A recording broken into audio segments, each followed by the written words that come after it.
الحمد للہ رب العالمین والعاقبۃ للمتقین والصلاة والسلام علی نبیہ الکریم اما بعد فاعوذ باللہ من الشیطان الرجیم بسم اللہ الرحمن الرحیم وَلَنَبْلُوَنَّكُمْ بِشَيْءٍ مِّنَ الْخَوْفِ وَالْجُوعِ وَنَقْصٍ مِّنَ الْأَمْوَالِ وَالْأَنفُسِ وَالثَّمَرَاتِ وَبَشِّرِ الصَّابِرِينَ الَّذِينَ إِذَا أَصَابَتْهُم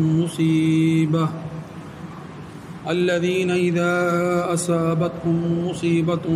قَالُوا إِنَّا لِلَّهِ وَإِنَّا إِلَيْهِ رَاجِعُونَ أولئك عليهم صلوات من ربهم ورحمة وأولئك هم المهتدون وقال الله تبارك وتعالى إن الله وملائكته يصلون على النبي يا أيها الذين آمنوا صلوا عليه وسلموا تسليما اللهم صل على سيدنا ومولانا محمد وعلى آل واصحاب سیدنا ومولانا محمد وبارک وسلم علیہ۔ سامعین محترم، آج 6 محرم الحرام ہے اور یہ بات جو میں نے پچھلے جمعۃ المبارک کو آپ کے سامنے رکھی تھی وہ شہادتوں کے اس عظیم سلسلے کی ایک کڑی تھی کہ جن شہادتوں کو تاریخ اسلام کے اندر خصوصی امتیاز حاصل ہے، اور محرم الحرام کا مہینہ بالخصوص عظیم شہادتوں کے حوالے سے جانا جاتا ہے۔ اور یہ بات آپ اپنے ذہن میں رکھیے گا کہ جو شہادت ہے وہ بہت ہی اعلیٰ، بہت بڑا منصب ہے، بہت ہی بڑا منصب ہے، بہت اعلیٰ منصب ہے۔ یعنی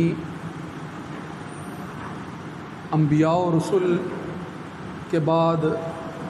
صحابہ، اور صحابہ میں پھر صدیقین سب سے اعلیٰ ہیں، اور صدیقین کے بعد پھر شہداء کا جو ہے وہ مقام آتا ہے۔ تو اولئک انعم اللہ من النبیین والصدیقین والشہداء والصالحین، قرآن مجید نے مقام و مرتبے کے اعتبار سے یہ ترتیب بتائی ہے کہ صدیقین کے بعد جو ہے وہ شہداء کا منصب ہے۔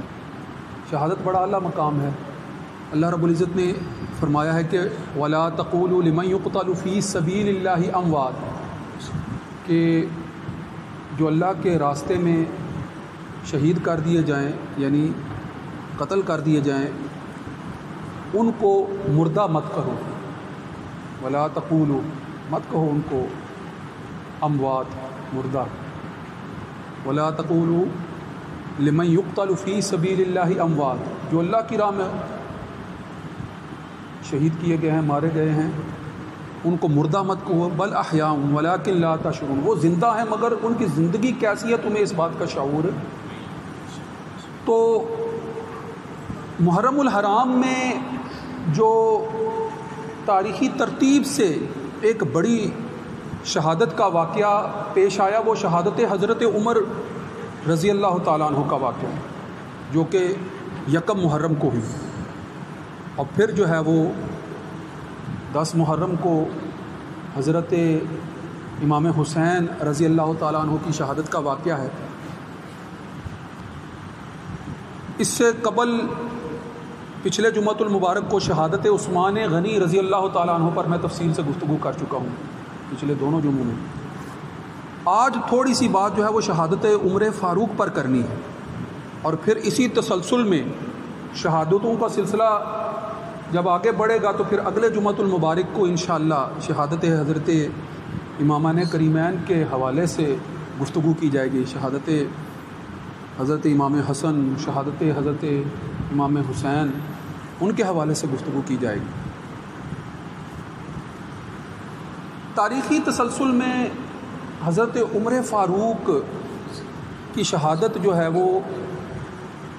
پہلے ہوئی ہے کبار صحابہ میں جو بڑی شہادتیں ہیں، کبار صحابہ میں جو بڑی شہادتیں ہیں، خلیفہ ثانی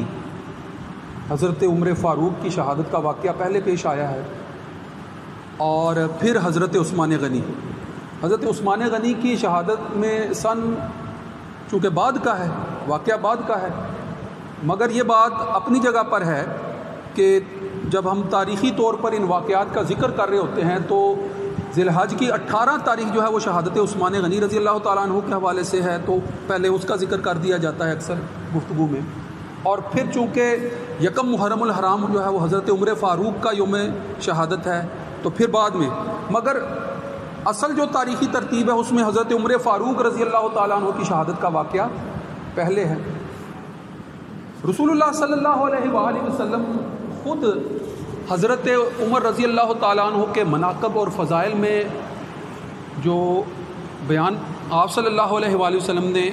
جو روایات آپ سے منسوب ہیں وہ بڑی اہم ہیں کہ حضرت عمر فاروق کے ہی متعلق جو ہے وہ رسول اللہ صلی اللہ علیہ وسلم نے فرمایا ہے کہ سابقہ امتوں میں جس طرح محدث ہوا کرتے تھے، محدث وہ فرد سابقہ امتوں میں کہلاتا تھا جس کو اللہ کی طرف سے الہام ہوتا تھا، یعنی جو بعد میں پیش آنے والے واقعات ہیں یا بعد میں نازل ہونے والے احکام ہیں یا عنقریب نازل ہونے والے احکام یا واقعات ان پر کسی قدر پہلے ہی منکشف ہو جایا کرتے تھے، ایسے فرد کو سابقہ امتوں میں محدث کہتے تھے۔ پھر بعد میں جو ہے وہ ہم علوم اسلامیہ میں جو حدیث روایت کرنے والے بڑے بڑے ائمہ ہیں محدثین کہلاتے ہیں، یہ اور ہیں، مگر سابقہ امتوں میں جو ہے وہ محدث وہ فرد کہلاتا تھا جو فرد جس کو اللہ کی طرف سے الہام کی جو ہے وہ نعمت سے نوازا گیا ہے۔ الہام کی صورت آپ یوں کہہ لیں کہ یہ وحی تو نہیں ہے جیسے وحی نبوت اور رسالت ہوتی ہے، مگر جو ہے وہ پیش آئندہ واقعات کے متعلق کچھ نہ کچھ آگاہی اس میں موجود ہوتی ہے۔ تو رسول اللہ صلی اللہ علیہ وآلہ وسلم نے حضرت عمر فاروق رضی اللہ تعالیٰ عنہ کے متعلق فرمایا کہ یہ اس امت کے جو ہے وہ جس طرح سابقہ امتوں میں محدث ہوا کرتے تھے، اس امت کے محدث حضرت عمر ہیں کہ ان کے اندر وہ صلاحیت اور صفت پائی جاتی تھی۔ پھر بعد میں جو ہے وہ مناقب میں اور جو ہے وہ وضاحت کے ساتھ جو ہے بات آ گئی کہ آپ صلی اللہ علیہ وآلہ وسلم خود فرما رہے ہیں کہ اگر میرے بعد کوئی نبی ہوتا تو وہ عمر ہوتے۔ نبوت اور رسالت کا سلسلہ تو آپ پر جو ہے وہ ختم ہو چکا ہے، اگر میرے بعد کوئی نبی ہوتا، میرے بعد کوئی رسول ہوتا تو وہ جو نبوت اور رسالت کی خصوصیات ہیں ان میں سے حضرت عمر کے اندر وہ خصوصیات جو ہے وہ بدرجہ آتم موجود تھیں، اس لیے آپ صلی اللہ علیہ وسلم نے یہ بھی فرما دیا۔ اور پھر یہ بات بھی بڑی اہم ہے، یہ بات بڑی اہم ہے جس سے بات کا تسلسل جو ہے وہ اب آگے بڑھتا ہے، جو بات شہادت عمر کی طرف جو ہے وہ ایک اہم اشارہ ہے کہ آپ صلی اللہ علیہ وآلہ وسلم نے فرمایا کہ جب تک عمر تمہارے درمیان رہیں گے امت کے اندر فتنوں کا دروازہ بند رہے گا۔ جب تک عمر، حضرت عمر رضی اللہ تعالیٰ عنہ کے متعلق کہ جب تک آپ حضرت عمر یعنی اس امت کے درمیان موجود ہوں گے اس وقت تک جو ہے وہ فتنوں کا دروازہ جو ہے وہ کھل نہیں سکے گا، اور پھر جو ہے وہ آپ کے بعد پھر فتنے اس طرح برپا ہوں گے کہ پھر ان کو جو ہے وہ بند کرنا آسان نہیں ہوگا، بند کرنا کسی کی بس کی بات نہیں ہوگی۔ حضرت عمر فاروق کے متعلق کہ ان کے بعد پھر فتنے اس طرح سر اٹھائیں گے کہ ہر طرف سے فتنوں کی جو ہے وہ یلغار ہوگی، ایسے فتنے۔ اب ذرا غور کیجئے گا کہ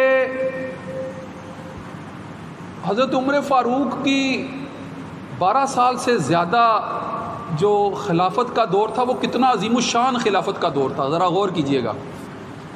کہ رسول اللہ صلی اللہ علیہ وآلہ وسلم فریضہ نبوت و رسالت پورا کرنے کے بعد، انقلاب عظیم بپا کرنے کے بعد،